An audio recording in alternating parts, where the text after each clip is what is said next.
तो भाई किसी तरह अर्जेंटीना इक्वाडोर के अगेंस्ट पेनल्टीज़ में जीती और किसी तरह आगे उन्होंने प्रोसीड किया अपने इस कैंपेन में कोपा अमेरिका में।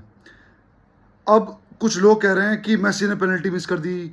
जो एंटी मेसी फैंस हैं, कुछ मेरे भी दोस्त हैं जो एंटी मेसी हैं, तो कह रहे हैं कि भाई पेनल्टी मिस कर दी मेसी ने, फलाना ढिमकान। मैंने बोला यार उसे, भाई उससे फ़र्क भी पड़ता है। अबे उसे छोड़ो, हमें एज ए मेसी फैन फ़र्क पड़ता है। भाई हम ट्रेबल विनर हैं, वो भी इंटरनेशनल। मैं क्लब लेवल की बात नहीं कर रहा, इंटरनेशनल ट्रेबल विनर है मेसी, और उसके साथ साथ हम हैं, ठीक है। और जिस दिन से मेसी ने वर्ल्ड कप उठाया ना, ये वाला, भाई मेसी ने उसका इतना फ़ायदा नहीं उठाया जितना हमने उठा लिया है, और जीवन भर उठाएंगे। मुझे समझ ही नहीं आता कि मेसी खेल क्यों रहा है। अगर तू इंजर्ड है, बैठ जा। कौन सा कुछ प्रूव करने की ज़रूरत है? कुछ प्रूव करने की ज़रूरत थोड़ी है।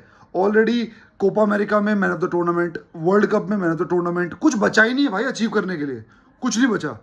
तो मेसी को मेरे हिसाब से थोड़ा रेस्ट लेना चाहिए था।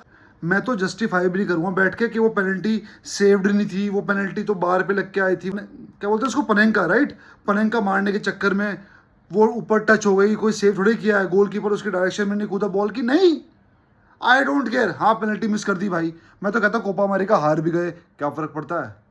फ़र्क क्या पड़ता है? मेसी ने फुटबॉल कंप्लीट कर दिया है, और हमने as a football fan football complete कर दिया है भाई।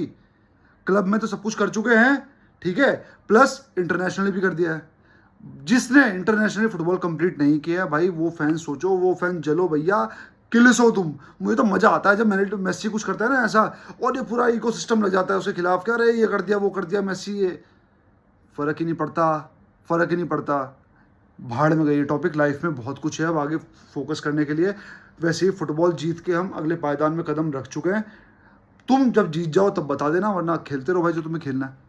कन्विंसिंग फुटबॉल नहीं है अगेन, लेकिन वही बात है, कोपा अमेरिका है, अमेरिका में टीम्स का फुटबॉल कभी भी कन्विंसिंग मैंने देखा ही नहीं है। यूरुग्वे कंटेंडर है टू विन कोपा अमेरिका, और अभी भी मेरे हिसाब से फेवरेट है। लेकिन कहीं ना कहीं अगर अर्जेंटीना जीत गई तो बैलन डोर का पता नहीं क्या होगा भाई, वो बात की बात है, वो बाद में देखेंगे, ठीक है।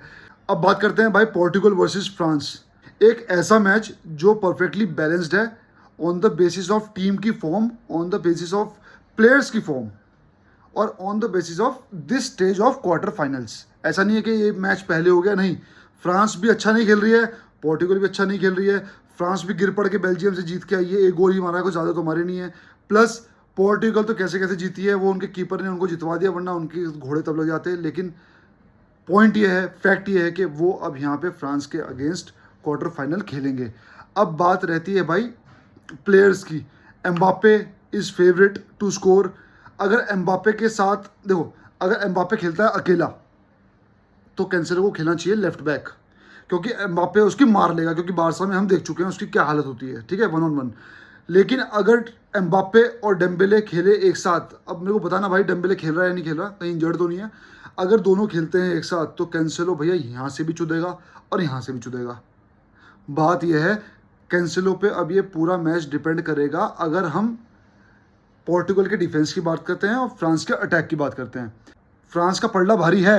अगर आप देखते हो एज पर स्क्वाड, उनका बैलेंस, उनका फिर भी गेम प्ले इस टाइम पोर्टुगल से हल्का सा ऊपर है। लेकिन पोर्टुगल को ये मैच कैसे लुक फॉरवर्ड करना चाहिए ताकि वो जीत एक तरह से ना 80% कन्फर्म कर सकें। और मेरे हिसाब से ये है भाई, पोर्टुगल जितना गेम खींचेगी, पोर्टुगल को डिफेंसिव ज़्यादा ध्यान रखना चाहिए, क्योंकि पोर्टुगल जितना गेम खींचेगी, क्योंकि देखो अगर फ्रांस को जीतना होगा वो 90 मिनट में जीत जाएंगे भाई। लेकिन ये मैच गलती से भी एक्स्ट्रा टाइम में गया, और तब जाके पोर्टुगल की वैल्यू बढ़ जाएगी जीतने के लिए। और गलती से भी ये मैच चला गया पेनल्टीज़ पे, तो सबको पता है भाई पोर्टुगल का कीपर इस टाइम अलग अलग ही मोड में चल रहा है। लगातार 3 सेव किए हैं उसने लास्ट पेनल्टी शूट आउट में, उसका मोराल यहाँ पे है। और वहाँ पे जाके देखो भाई, कुछ भी कहो, रोनाल्डो की एज हो गई है, रोनाल्डो की फॉर्म अच्छी नहीं है, यहाँ परफॉर्म खेल रहा है, अल नसर में खेल रहा है, सऊदी में खेल रहा है, वो बात की बात है। लेकिन हेडर के बेस पे और आपका पेनल्टीज़ के बेस पे, भले ही मिस की उसने लास्ट वाली, कोई बात नहीं, पेनल्टीज़ और हेडर के बेस पे रोनाल्डो अब भी गोल स्कोर कर सकता है, कंट्रीब्यूट कर सकता है। तो हमें ये नहीं भूलना चाहिए। और ये 1 लेग टाई है, 2 लेग टाई होता तो फ्रांस फेवरेट होती, लेकिन ये इंटरनेशनल है, 1 लेग टाई है, क्राउड भी इक्वल होगा। तो मेरे हिसाब से पोर्टुगल को डिफेंसिव माइंडसेट के साथ ये गेम चालू करना चाहिए और काउंटर पे स्पीड यूज़ करनी चाहिए राफेल लियाओ की। रोनाल्डो थोड़ा सा स्पीड कम हुई है, लेकिन फिर भी रोनाल्डो की।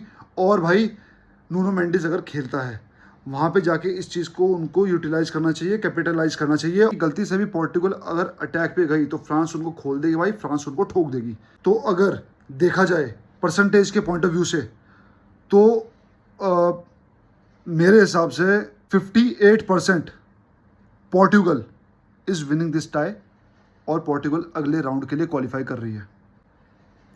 और आज स्पेन का मैच भी है भाई, तो उसका मैं प्रीव्यू कर डाल चुका हूँ, तो आप लोग देखना वहाँ पे जाके। तब तक के लिए वामोस स्पेन।